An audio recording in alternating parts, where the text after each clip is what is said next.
Assalamu alaikum, hello and welcome to The Health Show, here only on the Islam channel, with me, Alistair Greener. Tackling health problems every week, we're joined by a health expert within their specialised field, who discusses the prevention of health issues or concerns that we or our loved ones may face. Looking at how you can change your health and lifestyle for the better, The Health Show offers an alternative viewpoint from our health experts who attend the show. And we really hope that this will help guide you in the right direction. So if you suffer from any medical issues or have any health concerns, or for that matter, if you know anybody who does, then please do tune in each week, as we'll be covering a wide range of topics and offering alternative viewpoints from our health experts who attend the show. If you'd like any further information on our programme or any of the topics that we discuss, then please do get in touch at healthshow@islamchannel.tv, and we'll give that address again at the end of the show. Stoptober is back for its 8th year to help people stop smoking. The annual campaign, which comes from Public Health England, encourages smokers across the country to join in and give quitting a go for the month of October. It's based on research that smokers who make it to 28 days smoke-free are 5 times more likely to quit for good. I'd like to welcome Dr Rosemary Leonard, who's a spokesperson for the Stoptober campaign. Dr Leonard is a practicing doctor working as the senior partner at a practice in South London. She has worked as the National GP representative on the Committee on Safety of Medicines. She's also been a member of the Human Genetics Commission and a non-executive director of the Health Protection Agency. She's also a trustee of the Royal Osteoporosis Society. Dr Leonard, thank you so much indeed for coming on the show. Hello. Lots to talk about, Yeah. Really important subject, one that we had hoped would have gone away by now, but it's going to be here every year for a while to come. Yes. Before we talk more with Dr Leonard, let's take a look at a short film that looks at the Stoptober campaign. She doesn't want me anymore. We had some good times together, but obviously not good enough. She said I was a bit clingy. Not bad for her. Too expensive. Her family don't want me around. I even smell funny, which is just ridiculous. It was October when she said she wanted a break, which, I totally understand. I hope she's happy that our relationship is in ashes. Oh, we've all been there, mate. It's all right. Is that better?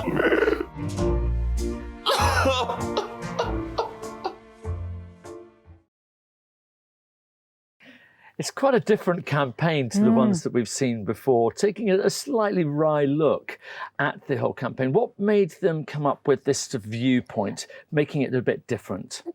In the past, the campaigns have very much focused on a bit the yuck factor of smoking, the fact that your lungs get full of tar, your arteries clog up.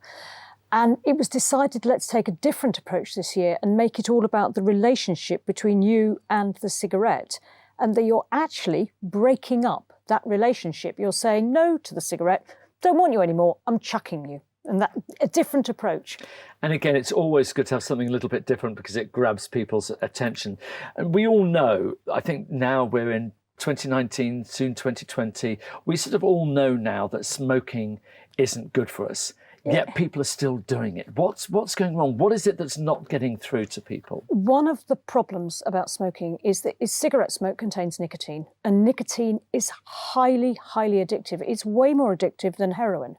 So actually giving up nicotine is incredibly difficult. And I always say to my patients, I love my coffee. And I say, if someone told me to stop having my caffeine, I'd be in real trouble, but it's nothing like the trouble that a smoker is in trying to give up nicotine. And the big issue here, of course, is that it's not doing the same amount of damage. And we should, despite the fact that this campaign for this October wasn't so much about the damage it's doing for you, it's more about, as you said, about the relationship.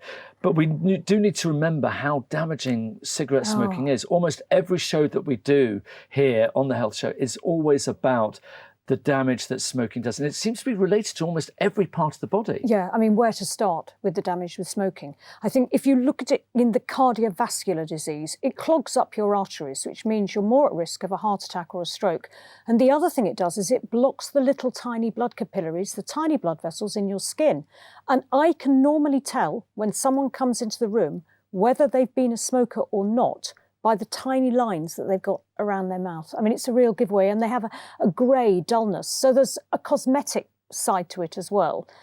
And then there's the lungs. You get all this tar in your lungs. You're more at risk not only of getting lung cancer, but chronic obstructive pulmonary disease, where you get this irreversible, permanent damage and inflammation inside the lungs, meaning you're constantly breathless. And then there's the risks of numerous other cancers as well. And that's the thing, isn't it? We hear time and time again that any condition that you might have is always made even worse by the action of smoking. It is, absolutely. It really is. And the best thing, if you are a smoker, the best thing you can do for your general health is to give up. But obviously it's much more easier for me to say that than it is for a smoker to do it. Having said that, we have had tremendous success, haven't we? In terms of our society, we're a very different society than we were 20, 30, 40 years ago, when smoking was everywhere. We could smoke in pubs, we could smoke in public places. Has all of that helped the amount of people who are smoking to cut back? Yes, there has definitely been. When it was, you could no longer smoke in public places. I mean, it used to be, if you went down to the pub or you went to a club to meet your friends, you'd come out and you'd reek of smoke, and your coat and your hair would smell of smoke. Now smokers have to go outside, and actually there is, to some degree, you're ostracised if you're a smoker, and I know they don't like that, but it really has helped people say, do you know what, this is ridiculous, going outside on a cold winter's day just to have a cigarette, this is stupid.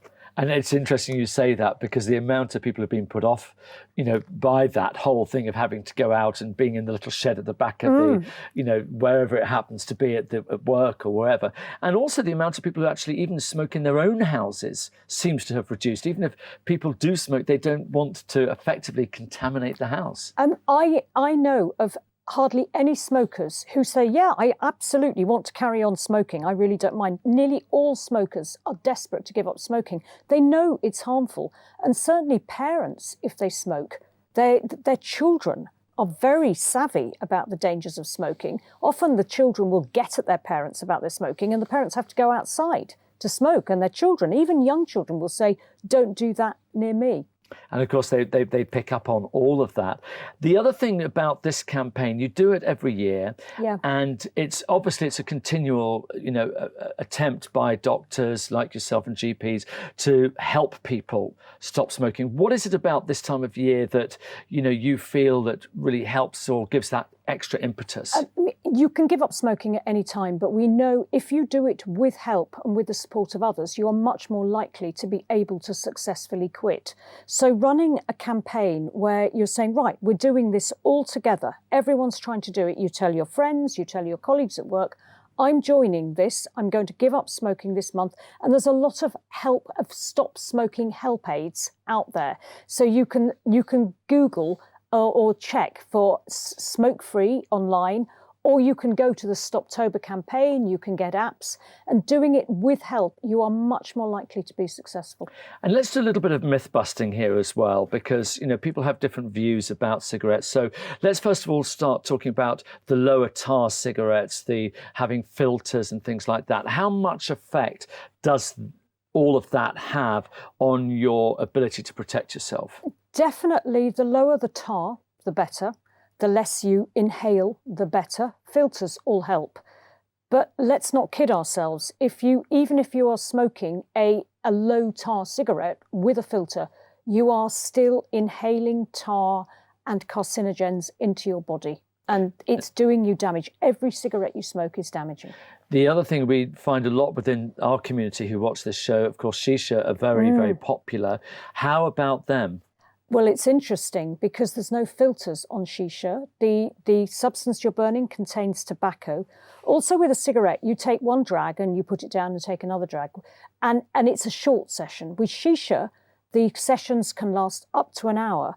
And I've read that if you have a session of shisha smoking, it could be the equivalent of smoking 100 cigarettes in that one session. So don't think just because you're having shisha, it's not the same as a cigarette. No, it's every bit as harmful. And what about, we see less of it these days, but people smoking pipes, smoking cigars, and the other kinds of smoking? If anything, they're even worse because there's no filters on them. So cigars definitely are extremely harmful, as is pipe smoking. So looking at the ways that people can come off, a huge surge in vaping over the last few years, what kind of evidence is coming out of that in terms of its ability to help people to actually stop smoking? The thing that's addictive in cigarettes is nicotine, and surprisingly, nicotine itself it's addictive, but it's actually not terribly harmful to you. So the reason that vaping's become popular, and it's actually, a good way of giving up cigarettes, is that you get your nicotine hit, but you don't get the tar, you don't get the harmful chemicals. So there are other nicotine replacement products out there which have helped some smokers, patches, gum, mouth sprays. The thing about vaping is you get the hit of nicotine like you get with a cigarette. So you can have your nicotine, but you don't have your tar. And it's the tar that creates all the problems. Yeah. And what about the different types of vaping? Because there's all sorts of things out there. Is there kind of a prescriptive version that is recommended or what? Yeah, the answer is yes, but you need to go to a good vaping shop to find out what you need, because it all depends on your particular smoking pattern, how much you're smoking, what you're smoking. And then if you go to a really good vaping shop, they will be able to help you to get a vaping product where you can get the nicotine you're getting from the cigarette, but via a vaping device, and some of them are large, with large containers, others are like pens, others look like cigarettes. There's a very big choice out there. And I need to reassure people that all the vaping products that you buy in this country are controlled by the Medicines and Healthcare Regulatory Authority. In America and elsewhere, they are not controlled. So if you are going to vape, please go to a vaping shop. Don't buy it from some foreign website where you don't know what you're getting. Get a product that actually is controlled, you know what you're getting. And that's actually a really good point. I mean, that's the same with cigarettes generally and the world over, is the fact that we have exceptionally high standards here in the UK, and they're standards that people can rely upon. And it's something to always reiterate, I think, on this show, that any advice you get, any help you get, having it homegrown effectively here in the UK, you know that you've got a certain standard. Yes, and I know people are worried about the safety of vaping, and there have been reports coming out of America of people having lung damage from vaping. But it seems that all these reports of lung damage and the harmful effects of vaping are because they're inhaling contaminated products with cannabis oil and with vitamin E oil. And inhaling oils certainly is damaging to your lungs. You can't do that in this country because as long as you're buying a regulated product, it won't have anything more harmful in it, unlike the adulterated products you can buy elsewhere in the world. And that's really, really good advice. And make sure if you're vaping, get them here in the UK. What about the actual physicality of having a cigarette? Because some people would say it's the habit of picking up something, putting the stick in your mouth and going through all that. How much is that a part of the addiction process as well as the nicotine? It varies from person to person, but for a lot of smokers, the hand-mouth and the habit, you go and have a coffee break and you have a cigarette, you get in from work and you have a cigarette, and it's the habit of it. And that's why, in a way, vaping can be a good alternative, because you've still got the hand-mouth and the habit without the harmful tar and the chemicals. We'll come to some of the other therapies and other ways that you can hopefully overcome your addiction to smoking in a while. But let's look at the actual campaign. What are the sort of things that people will get? And it's not just during the campaign, it's any time of year. But what's the kind of support that people can get to help them stop smoking? So you can get a smoke-free app, and you can get daily encouragement from the app. You can go to a Facebook group where you can get support from other people who are going through the same thing, or You can go to your local pharmacy, get help from them, or you can go to your local GP surgery and get help. Normally it's from a healthcare assistant or a nurse who'll be running a smoking cessation clinic where they will not only give you encouragement, but there are prescription medicines that you can get as well. Coming back to we'll continue with the doctors in a moment, but you mentioned the pharmacy there. What sort of things would the pharmacy recommend? Well, they can help with nicotine replacement products because there's such a vast range out there, and it's a matter of sorting out what is best for which person. And also the pharmacists themselves can be a friend and say, yeah, you can do this. You know, you can pop into your pharmacy and they can give you an encouragement, an encouraging help to keep going with your quitting venture. And it's actually great you mentioned the pharmacist, because we've been talking a lot on this show about how valuable the pharmacists are in our community, and the fact that they're there right on your doorstep. And there's a huge amount of help that they can actually give that people might not even be aware of. Well, yes, and as well as actually helping you to quit smoking, they can give you a basic health check. They can check your blood pressure for you and do other things. I mean, they can give a lot of vaccinations too. So pharmacists are a huge help to us as GPs. I mean, I know that there has been talk that GPs feel threatened. I don't. I mean, we have a fantastic pharmacist bang next door to my surgery who's actually just part of our team.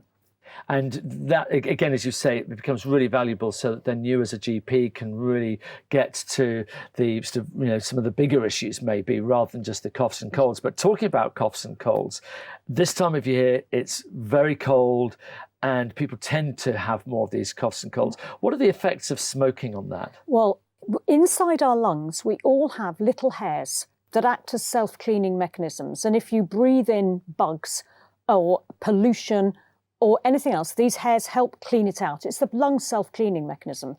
Smoke contains chemicals that kill off those tiny little hairs. So it means you've lost your self-cleaning, you've lost your protection, which means that smokers are much more likely to get chest infections when they get a cold or anything. It's more likely to go down on their chest because they haven't got the protection there. And it's more difficult for that infection to clear. So it does mean, unfortunately, that smokers are much more at risk of getting nasty chest infections, which last much longer. And if you've got a cough, you're a smoker and you get a cough and it's not going away, it can be, it's your body saying, oi, I can't cope with this anymore. It's time to try stopping.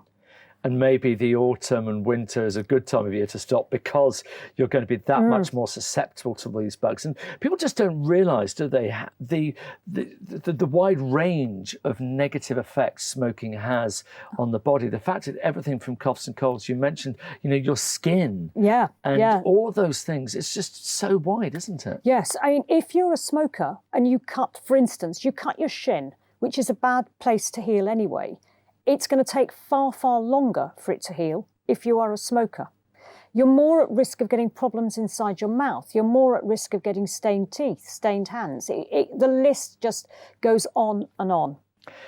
Coming back to helping people overcome their addiction to cigarettes, if somebody comes to you within your practice and says, right, I've decided I want to give up, first of all, I think a lot of people are probably a bit scared they're going to get told off by the doctor for smoking in the first place. So maybe put people's fears at rest in terms of the reaction you're going to get when you go to the doctors. So the first thing I'll say is, well done, absolutely well done. Right, now how can we help you? And in order to do that, we need to sort of get an accurate smoking history. When do you have your first cigarette in the day? Or is it associated with a particular time of day? Is it associated with socialising? So it's so different for each individual. Some people will only smoke when they go out in the evening or when they go to friends for dinner. Other people, first thing they do when they wake up in the morning is have a cigarette. And therefore we need to help them accordingly. So some people do manage just to go cold turkey and give up and say, right, that's it, not having any more. That's very difficult. And even if you've tried umpteen times to give up smoking before, doesn't mean you can't do it. Most smokers need several attempts before they finally manage to quit. And one of the things that we recognise in this community, talking to people, is that certainly when it's at times like Ramadan or any fasting time, that quite often smokers will actually break the fast with a cigarette. Does that have any greater negativity because you're smoking on an empty stomach? No, actually, whether you smoke with a full or empty stomach, it doesn't really matter. What matters is that you're smoking. But so either which way, if you're breaking your fast, that's not the first thing you should be thinking of. No, you should actually be thinking of water and food. Yeah, so we'll talk more after the break. Now, we must stress that should you suffer from any medical problems, or for that matter, if you have any health concerns at all, then it's always highly recommended that you contact your doctor or GP, as the Health Show gives you an alternative viewpoint to the health concern being discussed. Join us after the break, as we've still got lots more to talk about.